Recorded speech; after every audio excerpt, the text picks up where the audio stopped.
presidente José Maranhão, cumprimento o Dr. Walter Schwenkner de Araújo. Na verdade, não é bem uma pergunta que eu tenho que fazer, mas um comentário e depois vamos ouvir o que o senhor acha desse ponto de vista. Ainda quando da sabatina do Procurador-Geral, Rodrigo Janot, aqui também nessa comissão, eu tive a oportunidade, não só nessa vez, na outra vez que ele veio aqui também, de fazer esses comentários, que é o seguinte: eu vivo num estado que são 134 prefeituras que nós temos no nosso estado e que converso sempre com os prefeitos. Aliás, são 141. Converso sempre com os prefeitos e tenho ouvido deles o grau de insatisfação e complicação que tem no dia a dia das suas administrações. Notadamente, o Ministério Público tem interferido nessas administrações, sempre pedindo, exigindo, sugerindo, de certa forma ameaçando, né, que se você não fizer isso, entrarei com uma representação, e isso gera um inquérito, gera um processo, e lá vai o prefeito ter que se defender, contratar advogado. Nem sempre os prefeitos têm condições financeiras para isso, né? São professores, muitas vezes, da cidade, pequenos produtores, e que tudo isso a gente sabe que, à medida em que essas coisas vão acontecendo, vai facilitando também o caminho da corrupção. Se você é acionado, se você é colocado na condição de réu em alguma coisa, terá que ter advogado. O cidadão não tem dinheiro para pagar advogado, ele vai ter que arrumar um jeito. Então, eu penso que essas questões deveriam ser melhor pensadas pelos Ministérios Públicos locais, onde a primeira ação, ao invés de propor uma ação, deveria ser uma conversa. O cidadão, o Ministério Público, chamar o prefeito, conversar com ele, sugerir algumas coisas, fazer ali uma mediação para que as coisas possam ser feitas. Exemplo, em determinada cidade cai o muro da escola. O prefeito não tem o orçamento para arrumar o muro da escola. Aí o Ministério Público propõe uma ação porque ele não está cumprindo com os afazeres dele, que é arrumar esse muro da escola. Se ele atender o primeiro promotor, ele levanta o muro sem orçamento. Na segunda, passado algum tempo, vem um outro promotor novo para a cidade e vai acionar o mesmo prefeito porque ele fez o muro sem ter o orçamento. Então, quer dizer, ele fica entre a cruz e a espada. E na minha avaliação, muitas coisas poderiam ser resolvidas na questão do bom senso. E aí acho que vem um papel fundamental do Conselho Nacional do Ministério Público, de fazer uma orientação nesse sentido, de dar aos promotores que estão no interior uma visão um pouco diferente só da punição. Você acabou de citar um projeto que está em andamento que versa sobre isso, porque hoje todo mundo é culpado, né? Todo mundo é culpado e terá que provar a sua inocência ao longo de um processo. E isso tem trazido, tem afastado no interior do nosso Brasil muitas pessoas, mas muitas pessoas de bem, que poderiam fazer parte da administração pública, concorrendo a eleições para prefeito e outras vereadoras, e não estão querendo mais, estão se afastando porque, inevitavelmente, qualquer cidadão que se candidatar a prefeito e for eleito, ele sairá da prefeitura com uns 10, 15 processos nas costas, ou inquéritos que terá que fazer. Não só o Ministério Público, daí vem o Tribunal de Contas, mas uma série de coisas que os prefeitos não conseguem mais ser os prefeitos, ser os gestores. Eles estão sendo conduzidos e são conduzidos assim meio na marra, na questão da punição, da multa, do processo, e isso não tem sido legal para a administração pública. Gostaria de ouvir um pouco a sua opinião a respeito disso e como o Conselho Nacional do Ministério Público poderia atuar para minimizar isso. Eu não estou aqui defendendo que quem é culpado de alguma coisa, que seja inocentado ou que não seja investigado. Não é isso. Só que tem que ter critérios. Me parece que hoje o critério que está sendo utilizado é o critério de apontar o dedo, de dizer você é culpado, expor o prefeito diante da sociedade, na imprensa, e depois o tempo corre, não tem mais nada para ver, não era aquilo, ninguém faz um pedido de desculpa, a imagem daquele político, aquele prefeito já foi jogado ao ralo, não tem mais como recuperar, e as coisas continuam assim. Então a minha preocupação é nesse sentido de nós não criarmos uma barreira para aqueles que querem ajudar o seu município, a sua sociedade, onde ele vive, prestando um tempo dele para a administração pública. Então seriam essas as minhas considerações, uma consideração e uma pergunta embutida aí dentro. E parabéns pela indicação, com certeza fará um grande serviço, um grande trabalho lá no Conselho Nacional. Muitos já passaram por aqui, nós tivemos a oportunidade de conhecer a maioria que hoje faz parte desse Conselho na atualidade. Muito obrigado. Com a palavra o doutor Walter Schwenkenel.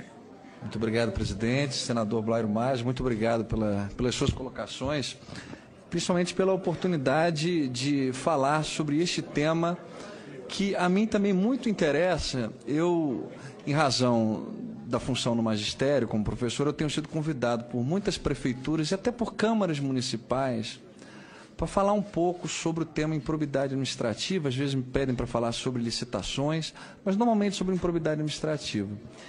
E é interessante porque, ao final de todo o curso, às vezes até no momento do coffee break, eu sou cercado por secretários municipais e até pelo prefeito com perguntas sobre, mas será que o promotor ele pode fazer isso?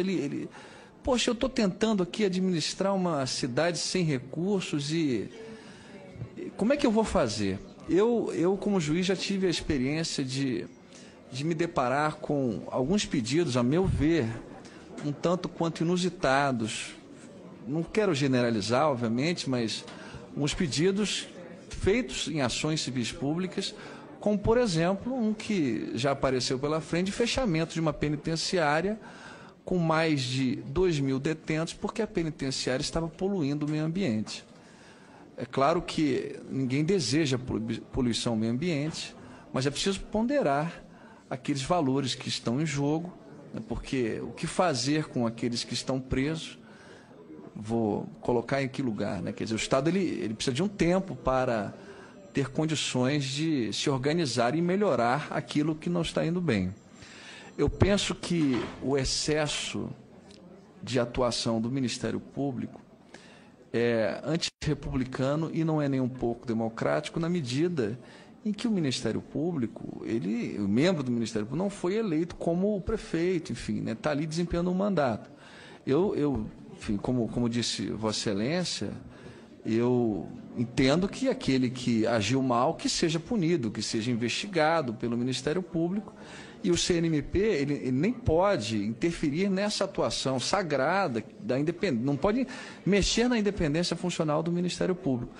Mas, por outro lado, penso que há espaço para, como o senhor muito bem disse, que se crie um ambiente de diálogo e não de medo, de angústia entre a instituição do Ministério Público e o administrador. Eu digo isso porque muitas vezes eu chego para um secretário municipal e falo, olha, senhor, por que o senhor não procura o promotor para conversar com ele e saber o que ele acredita que está errado?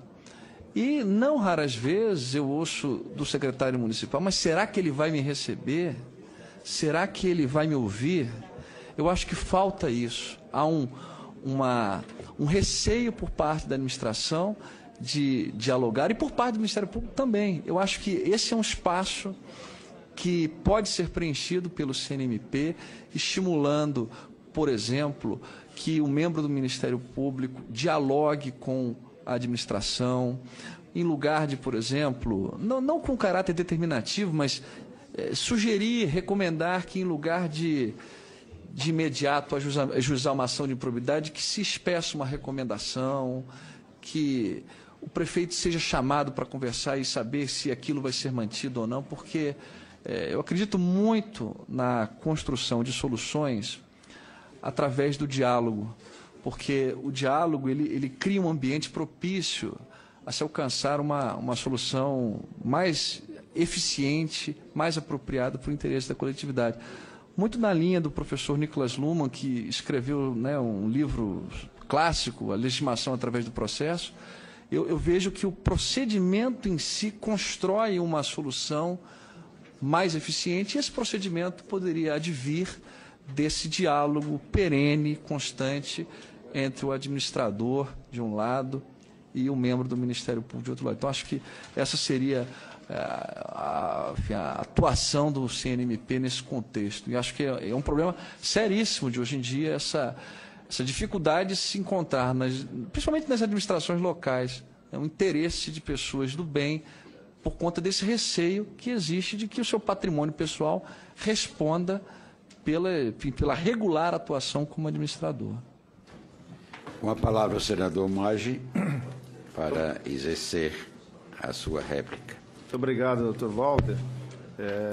Estamos em consonância aqui no pensamento.